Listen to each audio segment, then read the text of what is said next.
Hello dear viewers, today we will know about the basic structure of chloroplasts and we will know that how do chloroplasts replicate themselves. आज हम जानेंगे chloroplast की basic structure के बारे में और हम जानेंगे कि किस तरह से क्लोरोप्लास्ट रिप्रोड्यूस होते हैं, वो किस तरह से अपने आप को रिप्लिकेट करते हैं। आज हम इन सब के बारे में जनरल इन्फॉर्मेशन हासिल करेंगे। तो फ्रेंड्स, वीडियो स्टार्ट करने से पहले अगर आप हमारे चैनल पर नए हैं या अभी तक आपने हमारे चैनल को सब्सक्राइब नहीं किया, so please subscribe our channel. Now let's start our today's video. चलिए फ्रेंड्स, सबसे पहले हम जानते हैं स्ट्रक्चर ऑफ क्लोरोप्लास्ट्स के बारे में। क्लोरोप्लास्ट जो होते हैं वो ओवल शेप्ड ऑर्गेनेली है, यानी इसका शेप ओवल होता है। ठीक है, अगर हम क्लोरोप्लास्ट के स्ट्रक्चर की बात करें तो इसमें भी दो मेम्ब्रेन्स होते हैं। जिस तरह के माइटोकॉन्ड्रिया में 2 मेम्ब्रेन्स पाई जाती है, इसी तरह क्लोरोप्लास्ट्स में भी 2 मेम्ब्रेन्स होते हैं। ठीक है, एक होता है आउटर मेम्ब्रेन और एक होता है इसमें इनर मेम्ब्रेन। ठीक है, इसमें 2 मेम्ब्रेन्स होती है, outer membrane and inner membrane.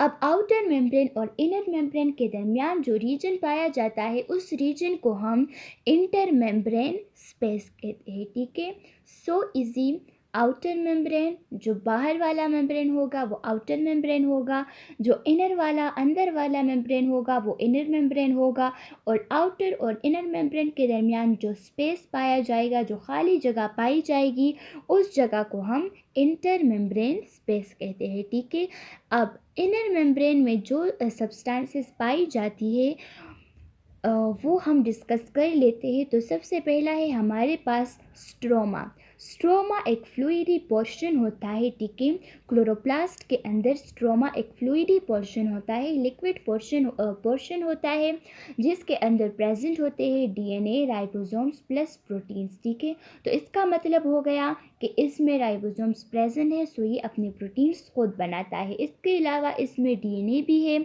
तो क्लोरोप्लास्ट को रिप्लिकेट करने के लिए रिप्लिकेशन के लिए न्यूक्लियस से डीएनए लेने की ज़रूरत नहीं है।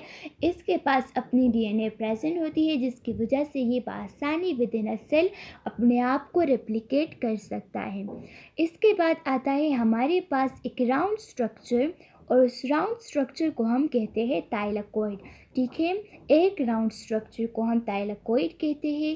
थाइलाकोइड के अंदर प्रेजेंट होता है हमारे पास क्लोरोफिल। ठीक है, अब डिफरेंट यानी बहुत से थाइलाकोइड जब मिल जाते हैं, बहुत से ये जो राउंड स्ट्रक्चर्स मिल जाते हैं, तो फिर हम उसको ग्रेनम कहते हैं। ठीक है, उसको हम ग्रेनम कहते हैं। ग्रेनम का प्लूरल होता है ग्रेना, और ये जो ग्रेनम होते हैं ये आपस में कनेक्टेड होते हैं ब्रिजेस के ज़रिए। उन ब्रिजेस को हम इंटरग्रेना कहते हैं। ठीक है, इसके अलावा दूसरा स्ट्रक्चर भी हमारे पास होता है क्लोरोप्लास्ट में, और वो स्ट्रक्चर है थाइलाकोइड ल्यूमेन। थाइलाकोइड ल्यूमेन क्या होता है? थाइलाकोइड मेम्ब्रेन जो के अंदर का जो स्पेस होता है उसे हम थाइलाकोइड ल्यूमेन कहते हैं। और थाइलाकोइड मेम्ब्रेन क्या होता है? थाइलाकोइड को जो मेम्ब्रेन कवर करता है, थाइलाकोइड एक ग्राउंड स्ट्रक्चर, उसको जो मेम्ब्रेन कवर करता है उस मेम्ब्रेन को हम थाइलाकोइड मेम्ब्रेन कहते हैं। ठीक है, सो ये था क्लोरोप्लास्ट का स्ट्रक्चर, सिंपल सा स्ट्रक्चर था क्लोरोप्लास्ट का। अब हम जानते हैं कि किस तरह से क्लोरोप्लास्ट रेप्लिकेट करते हैं। तो अब क्लोरोप्लास्ट में जो रिप्रोडक्शन होती है वो बैक्टीरिया की तरह होती है। ठीक है, बैक्टीरिया में जो बाइनरी फिजन वाली रिप्रोडक्शन होती है उसकी तरह क्लोरोप्लास्ट में भी रिप्रोडक्शन होती है।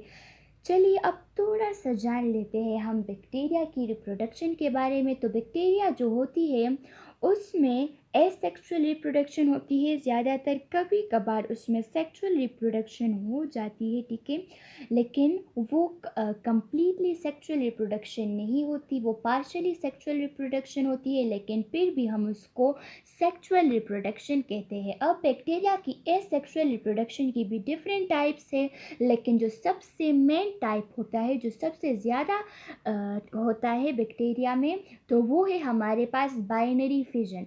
बाइनरी फिजन में क्या होता है? बाइनरी फिजन में बैक्टीरिया रेप्लिकेट करता है एसेक्सुअली, ठीक है। और बाइनरी फिजन के लिए अगर हम बैक्टीरिया की बात करें, क्लोरोप्लास्ट की नहीं, अगर हम बैक्टीरिया की बात करें तो बैक्टीरिया में बाइनरी फिजन के लिए जो एसेंशियल फैक्टर्स है वो है न्यूट्रिशन, उनको न्यूट्रिशन मिलनी चाहिए, ठीक है। इसके अलावा मॉइस्चर, यानी उनको पानी की ज़रूरत होती है, ठीक है। तो अगर ये इन्वायरमेंट हो तो बाइनरी फिजन हो सकती है, अदरवाइज़ वो नहीं हो सकती। तो अब बाइनरी फिजन में क्या होगा कि एक सेल होगा, ठीक है, एक सेल होगा, और बैक्टीरिया की सेल में जो प्रेजेंट न्यूक्लियोइड होगा, न्यूक्लियोइड जो डीएनए का बहुत बिगड़ा सा स्ट्रक्चर होता है, यानी उसकी कोई अरेंजमेंट नहीं होती, तो वो न्यूक्लियोइड कहलाता है, जो कि बैक्टीरिया में होता है। तो फर्स्ट स्टेज पे वही न्यूक्लियोइड होगा, ठीक है। अब क्या होगा, जो सेल होगा, पहले सेल मोटा होगा, फिर बाद में वो जो सेल होगा वो थोड़ा सा लंबा होना शुरू करेगा, ठीक है, वो थोड़ा सा लंबा होना शुरू करेगा, और एज ए रिज़ल्ट वो जो न्यूक्लियोइड होगा, वो जो डीएनए होगी, वो 2 सेट्स में डिवाइड हो जाएगी, ठीक है। 2 सेट्स में डिवाइड होने के बाद अब हम जानते हैं हर एक सेल का अपना सेल मेम्ब्रेन होता है, ठीक है। अब वो जो मेम्ब्रेन होगा वो अंदर की तरफ घुसना शुरू करेगा, ठीक है, वो अंदर की तरफ आएगा आएगा अंदर की तरफ, ठीक है। तो एज ए रिज़ल्ट, यानी वो सबसे पहले अंदर आएगा आएगा, और एज ए रिज़ल्ट क्या होगा कि वो कम्प्लीटली अंदर आ जाएगा, कम्प्लीटली अंदर की तरफ घुस जाएगा, ठीक है। तो क्या हो जाएगा, इसमें एक नया सेल वॉल जो होगा वो बन जाएगा, और नए सेल वॉल के बनते ही जो एक सेल होगा वो 2 डॉटर सेल्स में डिवाइड हो जाएगा, ठीक है। और इस टाइप की डिवीजन को हम बाइनरी फिजन कहेंगे। तो सेम इसी तरह की सेल डिवीजन, सेम इसी तरह की डिवीजन होती है हमारे पास क्लोरोप्लास्ट की, प्लांट्स में क्लोरोप्लास्ट की। तो इसी तरह से क्लोरोप्लास्ट जो होते हैं वो अपने आप को रेप्लिकेट करते हैं विद इन अ सेल, और उसको न्यूक्लियस से डीएनए लेने की कोई ज़रूरत नहीं है, बिकॉज उसमें अपनी डीएनए प्रेजेंट होती है फ्लूइडी पोर्शन में, जिसे हम स्ट्रोमा कहते हैं, जो कि हम पढ़ चुके हैं, ठीक है। सो फ्रेंड्स, ये थी हमारी आज की वीडियो, जिसमें हमने जान लिया क्लोरोप्लास्ट की बेसिक स्ट्रक्चर के बारे में, और क्लोरोप्लास्ट के में डिवीजन के बारे में, उनकी रिप्लिकेशन के बारे में। चलिए मिलते हैं नेक्स्ट वीडियो में, तब तक आप अपना ख्याल रखिए। वस्सलाम।